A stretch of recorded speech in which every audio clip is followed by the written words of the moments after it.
Pinjol yang terkenal ganas ya, sangat ditakuti oleh orang-orang yang galbay ya, atau orang yang tidak mampu bayar sangat ketakutan. Tapi angka peminjamnya meningkat. Ya, ini lucu juga teman-teman semuanya. Orang-orang banyak yang mengeluh tentang pinjol ini, tapi angka peminjamnya selalu banyak. Pinjol apa aja itu, Bang? Ini buat teman-teman semuanya. Seperti di Akulaku gitu loh. Banyak orang yang ketakutan gitu. Akulaku sendiri ya adalah pinjol dengan izinnya yang multi finance. Di bawah Akulaku ada asetku, ada dana cicil gitu. Ini banyak banget orang yang ketakutan karena kunjungan debt collectornya, terkadang cara penagihannya juga gitu loh ya. Ini banyak orang yang ketakutan, tapi angka peminjamnya selalu meningkat. Habis itu lagi Kredivo ya, Kredivo bersama Creditfast-nya datang debt collector, ada yang lemah lembut persi orang-orang, ada yang debt collector sopan katanya, ada juga yang ganas, tapi angka peminjamnya selalu meningkat. Dan habis itu pinjol yang juga sangat terkenal, buas banget gitu loh, Kredit Pintar, buas banget. Tapi yang satu ini jarang banget menyebutkan nama aplikasinya ketika keganasan itu terjadi. Itu banyak dikeluhkan orang-orang, Bang, saya cuma minjamnya di Kredit Pintar, saya tidak ada minjam di tempat lain, tapi ini saya dapat ancaman begini. Tapi ya hebatnya tadi itu angka peminjamnya selalu meningkat. Habis itu EasyCash. EasyCash, siapa yang tidak kenal EasyCash? Bahkan downloadnya aja, orang yang download aplikasi itu aja per data 2023 aja mencapai 222 juta kali diunduh. Ganas juga persinya, tapi limitnya besar-besar gitu loh. Ganas juga persinya. Orang-orang juga banyak takut, tapi angka peminjamnya selalu meningkat. Habis itu pinjol yang juga ditakuti atau yang dikenal juga ganas, orang selalu khawatir dengan yang namanya Samir, pinjam duit, habis itu dengan ada pundi, habis itu 360 kredit dan lain sebagainya. Sebenarnya banyak lagi ya teman-teman semuanya. Tapi saya cuma menjelaskan sama Anda, bukan soal mau pinjolnya terkenal ganas tapi peminjamnya selalu meningkat, tidak. Tapi ini saya lebih kepada teman-teman semuanya untuk yang galbay. Menjelang akhir Juli 2025. Ini Anda harus selalu waspada, harus selalu hati-hati. Waspada dalam hal ini bukan berarti saya menakut-nakuti Anda, tidak. Karena Anda akan dihadapkan dengan persi-persi penagihan. Terkadang tidak sesuai dengan fakta yang terjadi. Terkadang bahkan di luar logika Anda juga. Ya, cara penagihan yang mereka lontarkan itu di luar logika juga. Kita sama-sama paham bahwasanya debt collector ini dapat gaji sesuai dengan target. Mereka tidak mencapai target, mereka akan resign, mereka akan dikeluarkan.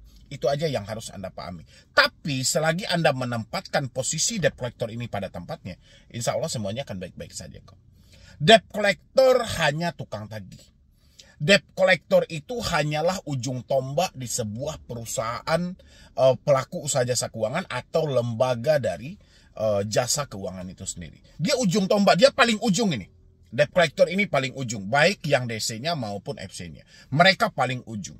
Merekalah yang sebenarnya lebih berjasa terhadap sebuah perusahaan ini. Karena tanpa mereka, ini dana-dana yang sulit untuk diambil ini, itu nggak bisa kembali lagi gitu loh. Tapi pekerjaan mereka paling berat dan mereka paling berbahaya.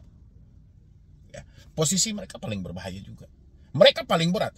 Kalau misalnya terjadi bentrokan nantinya, ya, dan misalnya kedapatan DC-nya sedang melakukan pengancaman dan ketahuan itu DC dari mana dan segala macam, ini pihak penyelenggara itu lepas tangan.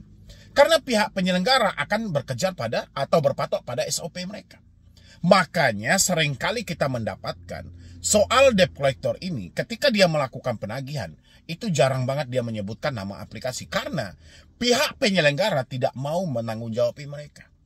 OJK juga melampirkan pihak penyelenggara yang menjalin kerjasama dengan debt collector, apabila nanti terjadi tidak sesuai dengan aturan, pihak penyelenggara harus bertanggung jawab.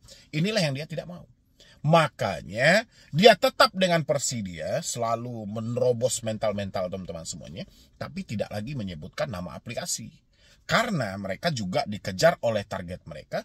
Kalau dia tidak mencapai target sesuai yang diminta oleh pinjaman online tadi atau tempat dia bekerja tadi, dia akan resign atau bahkan akan dipecat. Jadi itu yang harus teman-teman tahu. Jadi kalau Anda menempatkan posisi debt collector ini pada tempatnya, insya Allah semuanya Anda tidak perlu takut gitu loh. Debt collector ini paling ujung. Mereka lah yang akan mengambil tagihan-tagihan yang tertunggak. Melalui tagihan ini ada bonus dan ada target yang harus dia capai. Ketika bonusnya cair, ketika targetnya tercapai, ya dia aman.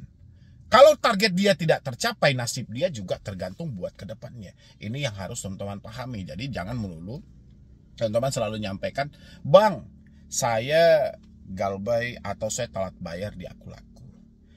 Kira-kira DC-nya datang gak ya?" Ini nggak problem juga teman-teman semuanya. Dan habis itu banyak juga orang, "Bang, saya galbay di aku laku. Kira-kira menghubungi di luar konder nggak ya?" Ini bukan pertanyaan juga. Ya, walaupun Anda mendapatkan tekanan dan ancaman, tapi mereka tidak menyebutkan nama aplikasi. Memang untuk menebaknya itu susah. Yang penting Anda berdamai aja dengan pemikiran sendiri. Kenali aja fungsi debt collector ini apa sebenarnya. Ya, walaupun di beberapa pinjol itu memang terkenal banget ya keganasan-keganasan DC-nya, tapi seganas apapun nama aplikasi hilang. Anda boleh cek itu. Sehebat apapun debt collector dalam menagih, segarang apapun, seganas apapun, dia tidak menyebutkan lagi nama aplikasi. Ya, karena itu akan menjadi tanggung jawab dia sendiri. Kalau sempat dia menyebutkannya, makanya mereka hilang dalam hal itu. Dia tetap dengan versinya, tapi tidak lagi menyebutkan nama aplikasi. Entah mereka dari mana, kita nggak tahu. Tapi sudah betul biasanya selalu tahu. Saya jatuh temponya di aplikasi ini, Bang. Saya jatuh tempo di aplikasi ini, Bang. Coba aja tes dulu, laporin kepada OJK. Yang penting tingkat ketakutan Anda harus Anda kendalikan. Apalagi kita mendekati akhir bulan Juli ini. Ini akan lebih ganas lagi. Bahkan nanti bulan 8, bulan Agustus dan sampai Desember. Ini lebih gila lagi teman-teman. Karena dia akan berpacu dalam hal itu. Bahkan lebih ganas lagi. Sekarang aja kan udah mulai tuh ancaman-ancaman yang tidak masuk lagi oleh logika gitu loh. Sejak kemarin itu disenggol oleh Asosiasi Fintech Pendanaan Bersama Indonesia tentang komunitas galbay, seakan-akan debt collector yang melakukan pengancaman dan penekanan ini mendapatkan satu perlindungan. Ya, seakan-akan AFPI itu melakukan penekanan seperti ini supaya ancaman debt collector terus berjalan. Kelihatannya seperti itu. Jadi kalau komunitas-komunitas ini sudah mulai mundur, debt collector mengucapkan apapun, debeturnya pasti takut. Tapi kalau komunitas ini makin banyak, ya, takutnya nanti debt collector mengucapkan apapun, itu debetur biasa-biasa saja. Ini yang dikhawatirkan oleh AFPI. Sehingga dibentuklah hal-hal seperti itu. Ajakan komunitas galbay dan segala macam itu adalah tindakan kejahatan. Oke, gak ada masalah. Ya, tapi di samping ada tindakan kejahatan, mereka juga membangun mental orang-orang tersebut. Sehingga ancaman-ancaman buta ini tidak berpengaruh kepada pemikiran orang-orang itu. Memang sisi negatif mereka terlalu banyak, tapi sisi positif mereka juga ada. Mereka juga membangun tuh mental-mental orang-orang tersebut. Ya, begitu juga dengan mengedukasi seperti ini. Ya kan? Kita lebih bagaimana kita menstabilkan kembali pemikiran orang yang dihajar habis-habisan oleh debt collector yang mengejar target. Bahkan debt collectornya dari pinjol-pinjol besar, dari pinjol-pinjol legal yang resmi-resmi ini. Bukan ilegal lagi. Sebenarnya kan ini sudah menjadi PR Otoritas Jasa Keuangan, PR dari AFI, PR dari pihak polisian, PR dari pemerintah. Tapi apa belum buat? Semuanya bungkam gitu. Semuanya diam. Makanya mau tidak mau, masyarakat yang terjebak pinjol harus mencari solusi sendiri untuk menyelamatkan diri dia dari tekanan yang ada. Itu yang terjadi. Kalau dia tidak mencari solusi sendiri dari hal ini, dia akan hancur sehancur-hancurnya. Makanya mereka mencari apa yang terbaik, yang penting buat teman-teman semuanya. Walaupun Anda mengalami galbay di pinjol-pinjol yang ganas-ganas saya sampaikan tadi, itu nggak ada masalah gitu loh. Selagi Anda masih paham posisi debt collector ini apa. Selagi masih ada tagihan, itu debt collector namanya. Ya, selagi dia masih menyampaikan selesaikan, itu debt collector yang melakukan. Walaupun ada somasi dan segala macam, tetap di bawahnya bayarkan. Kalau sudah dibayarkan, abaikan saja. Itu debt collector. Makanya kita harus tahu yang menagih ini siapa. Jadi nggak bisa kita, "Bang, saya dapat somasi, saya dapat peringatan hukum dan segala macam." Di bawahnya apa? Di bawah peringatan hukum itu apa? Kalau ada di bawahnya itu misalnya, "Selesaikan tagihanmu sekarang juga," itu debt collector. Ya, buat teman-teman semuanya, mungkin dari saya cuma itu aja. Mudah-mudahan dengan sesingkat video seperti ini, saya tidak pengen lagi nih teman-teman saya itu terhanyut dengan katanya, ceritanya, ini penyampaiannya dan segala. Saya tidak pengen lagi mendengar teman-teman saya dalam hal seperti itu. Pokoknya semuanya, ya, itu harus semangat. Walaupun Anda saat ini terlilit dengan pinjol yang terkenal sangat ganas, terserahlah. Mau seganas apapun seperti yang saya sampaikan tadi, dia debt collector itu menagih. Kalau dia di luar dari SOP, dia tidak akan berani menyebutkan nama aplikasi. Karena dia takut. Ya, ketakutan dia seperti yang saya jelasin tadi. Kalau misalnya ketahuan, penyelenggara harus bertanggung jawab. Penyelenggara tidak mau bertanggung jawab mereka, otomatis mereka yang tanggung jawab. Ini yang dikhawatirkannya. Makanya mereka tetap menagih dengan porsi yang keras, tapi nggak ada lagi nama aplikasi. Tapi kalau sempat teman-teman jumpa, mereka melakukan pengancaman, penekanan, tapi menyebutkan nama aplikasi, simpan buktinya. Laporkan dan hentikan pembayaran secara online. Ya, mungkin dari saya cuma itu aja dulu teman-teman semuanya. Terima kasih banyak. Jangan lupa untuk disupport terus channel Solusi Hutang supaya channel ini makin berkembang dan saya makin semangat lagi. Lanjutkan ini. Presiden Prabowo Subianto, ya, Bapak yang melanjutkan menjadi orang nomor 1 ada di Indonesia sebagai Presiden ke-8 Republik Indonesia ini. Bersama Bapak Gibran. Tapi Pak, soal masyarakat yang terjebak di pinjaman online, angkanya tidak sedikit, menandakan Indonesia tidak baik-baik saja. Di dalam beberapa pidato, ya, Bapak selalu menyampaikan angka kemiskinan menurun. Ya, menurunnya itu saya nggak tahu, entah ini menurun kepada anak cucu, menurun kepada anak-anak mereka setelah orang tuanya yang miskin, menurun kepada anaknya, menurun kepada cucunya, atau menurun kepada apa ini. Saya tidak peduli dengan apapun pencapaian yang Bapak dapatkan hari ini. Yang jelas fakta di lapangan, banyak rakyat Bapak yang terjebak dengan yang namanya pindar. Pinjaman daring yang diganti oleh OJK namanya dari pinjol menjadi pindar. Hari ini rakyat itu menangis. Dia nggak tahu arah yang harus dia tuju itu kemana. Dia nggak tahu lagi seperti apa untuk melepaskan diri dari jeratan ini. Sementara ancaman selalu bergulir. Habis itu bunga tidak mengotak sama sekali. Kemana mereka harus melapor? Bapak percaya kepada yang namanya otoritas jasa keuangan, yang mana ini adalah yang mengatur semua perbankan yang ada di Indonesia setelah dipindahkan oleh Bank Indonesia kepada otoritas jasa keuangan.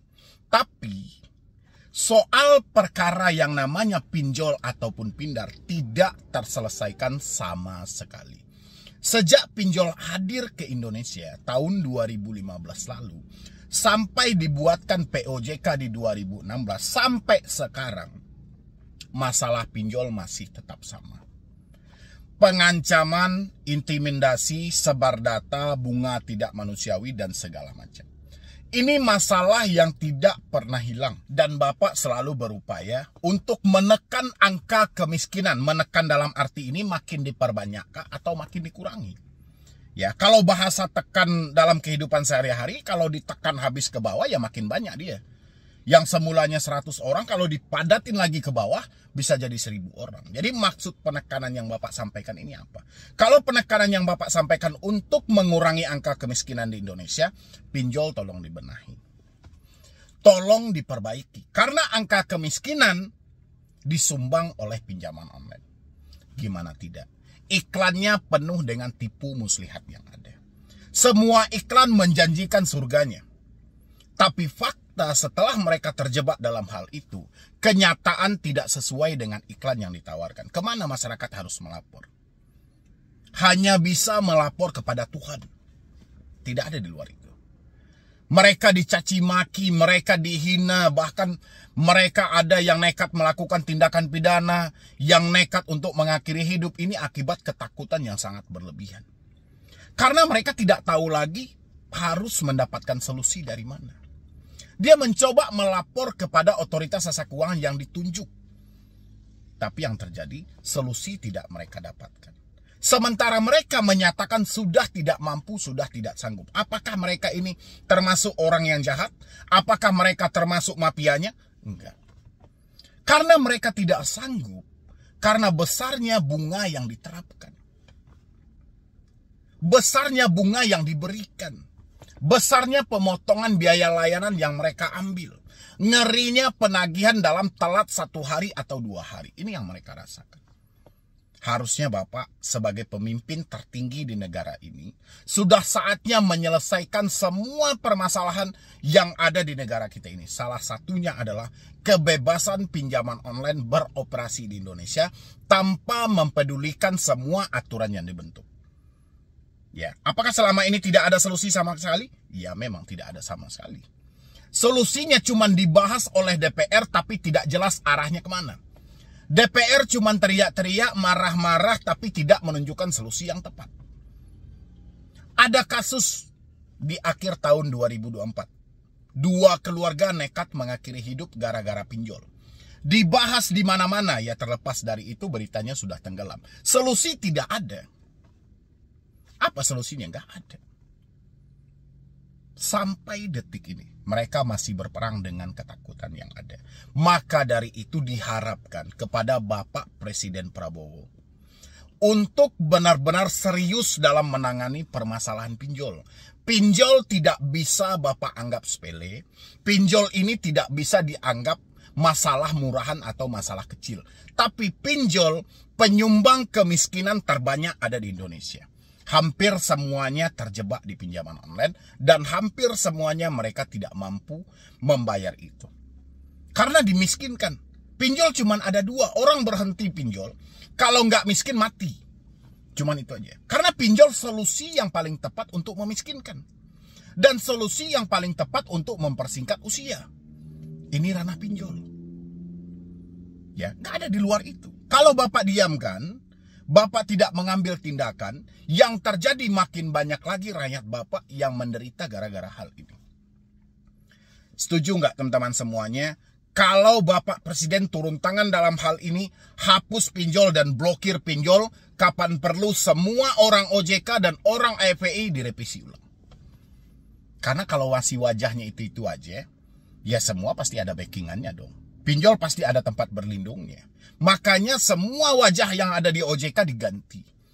Semua wajah yang ada di Asosiasi Fintech Pendanaan diganti. Karena data yang mereka berikan tidak sesuai dengan fakta yang terjadi. Datanya selalu bagus, datanya selalu indah. Datanya selalu baik, faktanya rakyatnya menangis darah. Masyarakat yang terjebak di sana menangis. Tidak tahu lagi arahnya mau kayak mana. Mereka hidup dalam kebingungan. Mereka hidup dalam kesengsaraan. Mereka setiap hari dihantui dengan ketakutan. Tidak ada kenyamanan untuk mereka duduk di rumah mereka sendiri. Bayangin begitu ketakutannya mereka setelah mereka masuk ke ranah yang namanya pinjaman online. Dan inilah pentingnya perpanjangan tangan atau benar-benar keseriusan dari pemerintah pusat, terutama Bapak Presiden, kapan perlu diterbitkan perpresnya untuk penghapusan pinjol-pinjol yang tidak layak ini. Bapak bentuk satu tim independen untuk menguji kelayakan semua pinjaman online itu. Jangan dikasih tahu. Kapan perlu menjadi peminjam. Coba suruh staf kepresidenan itu meminjam pinjol semuanya. Habis itu telatin. Nggak usah juga telatin. Tunggu aja 1 hari atau 2 hari menjelang jatuh tempo. Rasakan seperti apa dampaknya. Coba aja dulu. Nggak ada masalah. Biar sama-sama kita paham. Biar sama-sama mata terbuka. Apa yang terjadi gitu loh. Tapi kalau kita hanya mendengar ceritanya, katanya semuanya bagus-bagus aja. Tapi coba yuk kita cari tahu faktanya seperti apa. Kenapa orang-orang semuanya pada mengeluh? Kenapa orang-orang semuanya pada tidak mampu, tidak sanggup dan segala macam? Ada apa? Kan ini yang harus dijadikan PR. Ya, saya berharap video saya ini teman-teman semuanya bisa sampai kepada Bapak Presiden. Silahkan teman-teman semuanya tag Bapak Presiden kita atau channel sekretariat kepresidenan. Anda boleh tag semuanya biar mereka melihat. Kapan perlu uji coba dulu. Ya, jangan percaya kalau cobaannya atau kata-kata ini tidak terbukti. Jangan percaya, tapi cari dulu lah buktinya. Tes dulu minjam. Minjamnya nggak usah ke ilegal, minjamnya langsung ke pinjol resmi. Apa yang terjadi nanti? Sangat licik. Pinjol legal ini sangat licik. Gitu loh.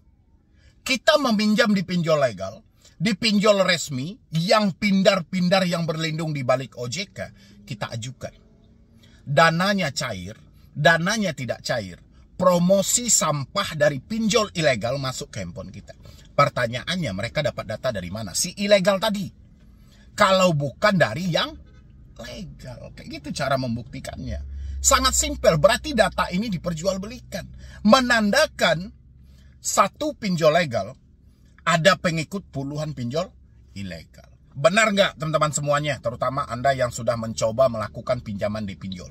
Kita ajukan ke pinjol legal, dana cair, dana tidak cair. Promosi sampah dari pinjol ilegal itu tetap masuk. Benar atau tidak? Ya, kalau nggak, dari mana pinjol ilegal ini mendapatkan data kita kalau bukan dari yang legal? Sementara yang kita ajukan cuma pinjol legal kok. Pinjol resmi, bahkan raksasa lagi. Kita mengajukan, kita download, kita isi data kita ajukan. Dananya nggak cair, kita nggak dapat duitnya. Tapi promosi yang masuk melalui SMS tetap ada. Dan pinjol yang mempromosikan itu bukan pinjol legal, tapi pinjol ilegal. Pertanyaannya, di mana pinjol legal ini menyimpan data sehingga pinjol ilegal mendapatkan? Kok bisa pinjol ilegal yang ikut mempromosikan juga? Sementara ini nomor baru, handphone baru perdana mengajukan pinjol juga. Kok bisa gitu loh? Otomatis ada keterhubungan yang dekat antara pinjol legal dan ilegal. Makanya kita berharap Bapak Presiden Prabowo Subianto dan Wakil Presiden Pak Gibran itu tolong Pak dilirik rakyat ini benar-benar Pak. Selain Bapak memperbaiki ekonomi yang saat ini sangat lesu, Bapak juga harus memperbaiki ekonomi dari dalam Pak. Salah satunya pinjol adalah mesin pemiskin secara digital yang dibentuk untuk memeras rakyat Indonesia. Ya, nggak ada manfaatnya. Tidak ada orang yang mengkonfirmasi sukses setelah meminjam pinjol. Bahkan yang terbaru aja, sekelas kebab Baba Rapi aja, itu mengalami ketidakmampuan membayar. Ya, sekelas perusahaan loh. Besar gitu. Ya nggak sih? Dan kita juga bisa melihat berapa besaran bunga yang diminta. Pinjam 2M. Dalam waktu 2 bulan, dia harus memberikan bunga sebesar 4%. Jadi totalnya berapa itu? Ya totalnya 80 juta dalam waktu 2 bulan. Ya, dan begitulah penderitaan yang dirasakan oleh masyarakat. Besarnya bunga. Mereka bingung harus kemana. Itu baru bunganya aja. Belum caci maki, dipermalukan. Ya, mereka diancam baik secara fisik maupun verbal. Mereka dipermalukan ke semuanya. Akhirnya apa? Berdampak buruk pada rakyat Indonesia. Nah, inilah yang dibutuhkan sebenarnya. Mudah-mudahan Bapak Prabowo bisa mendengar. Meskipun kita di sini cuma bisa berusaha, mudah-mudahan video ini bisa sampai kepada Bapak Presiden dan benar-benar beliau membentuk satu aturan yang tidak bisa dilanggar sama sekali. Benar-benar dia mencari pinjol-pinjol yang benar-benar layak beroperasi di Indonesia. Jangan dibiarkan rakyat kita ini sebagai objek saja. Objek pasar, apapun produk yang ditawarkan selalu dibeli oleh rakyat gitu loh. Rakyat dipaksa untuk membeli dengan iklan seindah mungkin. Padahal fakta tidak seperti itu. Ya, silahkan pendapat teman-teman semuanya. Dan jangan lupa juga untuk di-share video ini sebanyak-banyaknya supaya video ini sampai kepada Bapak Presiden dan kita mendapatkan solusi yang tepat. Dan untuk Anda yang mengalami telat bayar atau tidak mampu bayar pinjol, saya tekankan sama Anda, jangan pernah gali lubang tutup lubang. Lebih baik Anda berhenti bayar pinjol daripada gali lubang tutup lubang. Ya, jadi sekian dulu dari saya, Medi Browning. Wassalam.